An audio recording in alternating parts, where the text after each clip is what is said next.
Salut les conciergeries Airbnb, ici Henrik du site webpremium.com dans lequel j'explique comment faire exploser le chiffre d'affaires de ta conciergerie. Aujourd'hui, on va voir comment lancer une mauvaise conciergerie. C'est parti!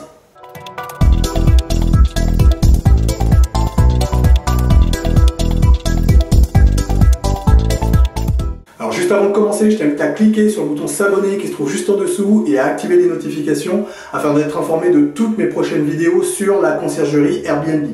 Également, je t'invite dès maintenant à me laisser un pouce bleu afin de me motiver à te laisser toujours plus de vidéos, toujours plus de contenu, toujours plus de conseils sur la conciergerie Airbnb. Alors aujourd'hui, on va voir comment créer une mauvaise conciergerie. En fait, aujourd'hui, je voudrais vraiment partager, je dirais, deux éléments fondamentaux. Et du coup, deux erreurs assez récurrentes pour les conciergeries ou les personnes qui veulent se lancer dans la conciergerie et qui font qu'effectivement, tu vas créer un mauvais business.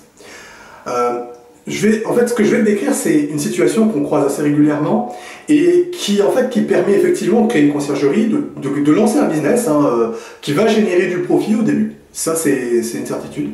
Mais qui très rapidement, en fait, va tout simplement perdre du chiffre d'affaires et puis finalement mourir un petit feu. Alors comment on fait justement pour créer une conciergerie qui va mourir un petit feu? Eh bien, pour moi, il y a deux points fondamentaux. Alors le premier, c'est de ne pas traiter les voyageurs comme étant le centre de l'activité. Ce que je veux dire par là, c'est que la satisfaction de tes voyageurs, c'est le point central de notre activité de conciergerie. Oui, bien sûr, il y a les propriétaires et ça, on va y venir dans le deuxième point. Mais la première personne à satisfaire dans le cadre de notre activité, ce sont les voyageurs. Parce qu'il ne faut pas oublier que ce sont eux, finalement, qui vont payer pour ces journées. Et en faisant ça, eh bien, c'est ce qui va te permettre, et ce qui permettra aussi aux propriétaires d'être rémunérés et puis d'avoir une activité rentable.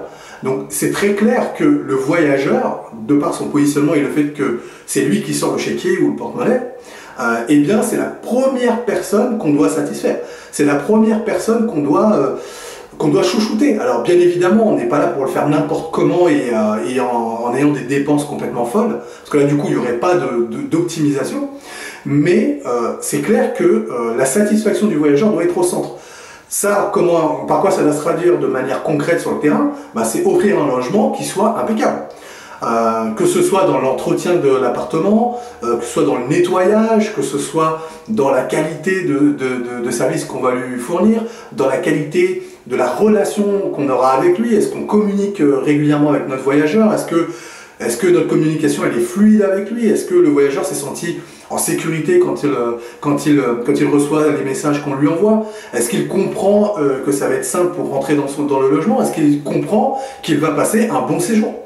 Et ça doit être vraiment au centre de toutes tes réflexions.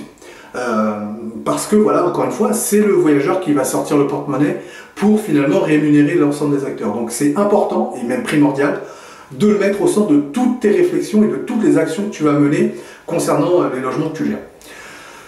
Du coup, le deuxième, et j'en ai parlé un petit peu tout à l'heure, le deuxième point crucial, c'est la satisfaction des propriétaires cette fois. En effet, et ça c'est assez souvent oublié par les conciergeries, c'est que le propriétaire, il va payer pour une prestation. Comme il paye pour une prestation, eh bien, il s'attend à avoir une forte qualité. Parce que sinon, il ne signerait jamais avec toi. D'autant qu'en fonction de tes zones, il peut y avoir de la concurrence. Pourquoi il n'irait pas chez le voisin? Si vous faites la même qualité, pourquoi il n'irait pas chez quelqu'un d'autre? Donc c'est très clair que déjà, toi, pour te démarquer, tu dois faire de la qualité. Mais en plus, cette qualité, elle doit être vraiment au rendez-vous pour le propriétaire et il doit en être satisfait. Il faut vraiment que ça réponde à son besoin, il faut vraiment que ça réponde, je dirais, à ses critères de choix. Si tu lui dis qu'il va y avoir de la maintenance et que l'appartement sera tout le temps dans un état impeccable, il faut que ça soit véritablement sur le terrain parce que le propriétaire, d'une part, peut tout à fait venir contrôler et puis il va vite le savoir aussi au travers des avis voyageurs. Donc, si à un moment donné, ces points de friction qui peuvent arriver entre le propriétaire et toi vont venir dégrader sa satisfaction, et en dégradant sa satisfaction, qu'est-ce qui va se passer? Il te fait peut-être un peu moins confiance. Du coup, à moyen long terme, il aura envie d'augmenter un peu les contrôles que lui va faire. Et peut-être même qu'à un moment donné, bien qu'il n'y aura rien de trop particulier qui se soit passé, finalement le propriétaire va vouloir changer de conciergerie sans même t'en parler, parce que voilà, au fond, il n'est plus très satisfait de la prestation qui est réalisée, ça correspond peut-être plus tout à fait à ce que tu lui as vendu au début, et donc lui, il voit une dégradation et il se sent un petit peu, je ne vais pas dire arnaqué, mais voilà, il a l'impression de se faire un peu avoir par rapport à ce qu'il paye. Et donc du coup, cet aspect satisfaction, elle rentre énormément en jeu, c'est quelque chose de très subjectif, c'est un peu comme les commentaires voyageurs sur Airbnb, c'est quelque chose d'extrêmement subjectif, mais que toi, en tant que conciergerie, tu dois intégrer dans tous tes processus, dans toute la manière dans laquelle tu vas travailler avec les voyageurs, dans la communication que tu vas avoir avec le propriétaire, dans les reporting que tu vas lui remonter pour lui montrer que tu suis son bien, que tu sais où on en est, tu sais qu'il y a des choses parfois qui peuvent être à réparer, mais tu sais très bien où tu en es et tu sais que ça va être réglé. Bref, il faut rassurer le propriétaire par différentes actions. Le reporting est une des actions que je te recommande pour expliquer au propriétaire que tout se passe bien, ou alors au contraire il y a quelques petits points qu'on doit traiter pour que tout soit parfait, mais donne-lui un maximum de visibilité. Et à mon sens, voilà, ce reporting sur les statistiques du chiffre d'affaires, combien il a gagné, quelles sont les actions que tu es en train de mener actuellement, quelles sont les actions qui vont être menées le mois prochain pour améliorer telle ou telle chose. Enfin voilà, il faut vraiment que tu lui donnes, à mon sens, ce reporting-là pour que le propriétaire se sente en sécurité également, parce qu'encore une fois, c'est lui qui va payer ta prestation. Il faut vraiment qu'il ait le sentiment d'avoir payé pour la meilleure prestation possible. Et donc ça, il faut vraiment que ce soit quelque chose qui tienne dans le temps, parce que sinon, tu vois bien, ton propriétaire, il finira par te lâcher à un moment ou à un autre, et là, ça veut dire que tu vas devoir fournir énormément d'efforts pour retrouver de nouveaux propriétaires qui à chaque fois finiront par partir parce que à un moment donné tu n'es plus au niveau, quoi.